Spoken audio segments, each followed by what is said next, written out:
The Elden Ring DLC is almost here, and one of the most important items in Elden Ring are talismans. These can make you carry more weight, regain health, gain stamina, get more runes, have items drop for you faster. Basically, they can do it all, which makes talismans insanely important to your build. And in Elden Ring, there are over 100 different talismans you can collect, and with so many, it's easy that you could have missed one while playing. While some of these are kind of useless, others are very powerful. So in this video, I'm going to be showing you how to get 11 of the most important talismans in Elden Ring. Since some of these are very hidden or require a lot of side work to get, and I also added in a few very good ones in here just to make sure you truly are ready for the DLC. So without any more yapping, I quickly ask that you like this video since it helps me out a lot. And with all that said, let's get to it. For the first talisman, I'm going to start out very simple. This is a very essential talisman to have and is very easily missed, and that is the golden scarab. A lot of you may have this one, but if not, you can get this pretty early and it's very helpful. And since this talisman increases the runes you get from killing enemies, this is definitely going to be useful during the DLC and before it. The increase you get from this talisman is 20%, which may not sound like a lot to you, but when you pair this with the gold pickled foul foot, it's a 56% increase. And since they can be paired together, this makes it an essential for rune farming, or just a good item to have to help you level up all around. But to get this, simply come to Caelid and come to this area. If you jump across this chasm by using this tree branch, you'll find this cave called the Abandoned Cave. Completing this and killing the boss at the end of the cave will award you with the talisman. The next talisman on this list is one I will always recommend, and that's the Ancestral Spirit Horn. This is awarded by defeating the Ancestral Spirit boss and turning the soul in for the talisman. You can find this boss here, and there's not much else notable to say about it besides the fact that you really just get 3 FP in return for every kill,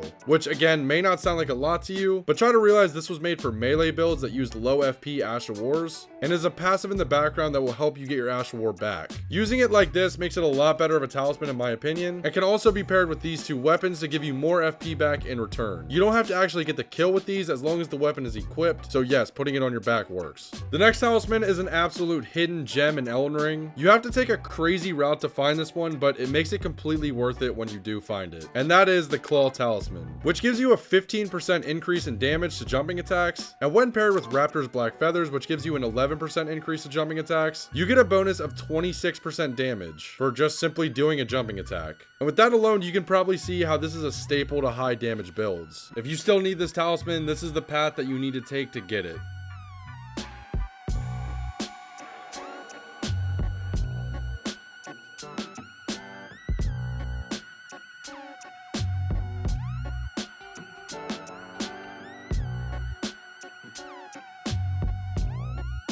The next talisman is another staple to Elden Ring builds, and if you're a new player or getting ready for the DLC, you'll need the next 2 I'm going to show you. The first one is the Lord of Blood's Exaltation. This gives you a 20% increase to damage when blood loss is triggered, and this damage buff lasts for 20 seconds after it's triggered. And when paired with something like the Claw Talisman and Raptor's Black Feathers like I showed you, that's already a 46% damage increase. Lord of Blood's Exaltation is great for all bleed builds, but one of the best features of it that players love is that using the Ash of War Seppuku will trigger the damage buff for you, which means essentially at your will you can get a 20% damage buff whenever you want. And when pairing this with the White Mask, you will get around a 30% damage buff when blood loss is triggered, and this talisman is found by killing Eskar in the Lendel Catacombs. Following that up with the next talisman, which is basically the same thing, we have the Kindred of Rot's Exaltation. I'm not going to dive too deep into this one since it's literally the same thing but for poison builds, but this just also gives you a 20% buff for 20 seconds when poison is triggered, and this can be found in the Sea the Water Cave after you kill the Kindred of Rot here. The next talisman might be the best talisman in the game, since this helps you in almost all builds or just anyone playing the game normal, and that is the Great Shard of Alexander. This is dropped by killing the Iron Fist of Alexander after completing his entire quest line. If you don't know how to do that, I'm going to recommend that you watch a video on it, and to keep it easy for you, I watched this video and this guy explained it really well, so just go to this video if you need it. I don't want to add in this video since showing the whole quest would either take too long or I just wouldn't do a good enough job explaining it since I'm trying to make this video fast. So since I don't want to skip corners for you, if you need the talisman, I recommend you just watch this video. But if you're interested in what it does, basically it gives you a 15% increase to damage for all Ash of Wars. And again, doesn't sound like a lot on its own, but when you pair it with everything else I've showed you, it's definitely helpful. If you don't want to do the whole quest line, you also can get the Warrior Jar Shard. This gives you a 10% increase in the Ash of War, and all you have to do for this this is just kill Iron Fist Alexander whenever you want. The next talisman I'm showing you is the Rotten Wing Sword Insignia. This talisman is more complex than any of the other ones I've showed so far. Basically, it has 3 tiers, and each tier will give you a 6 to a 8 to a 13% increase in damage. To move up in tiers, all you need to do is consistently hit your attacks on enemies. So this is really a talisman that's good for boss fights, and this is primarily used in bleed builds, where you're using something like curved swords that attack really quick. And since the attack speed is so high, you will just crank up the damage like crazy with this talisman. If you have more of a slower, hard-hitting build, like something like a greatsword, this talisman isn't really concerning for you. But any build where you have something like a twin blade or you're just attacking fast, this will definitely help you, and I highly recommend you use this for enemies with higher health pools. To get this, you will need to assist Millicent and then defeat her sisters, and this will be awarded to you.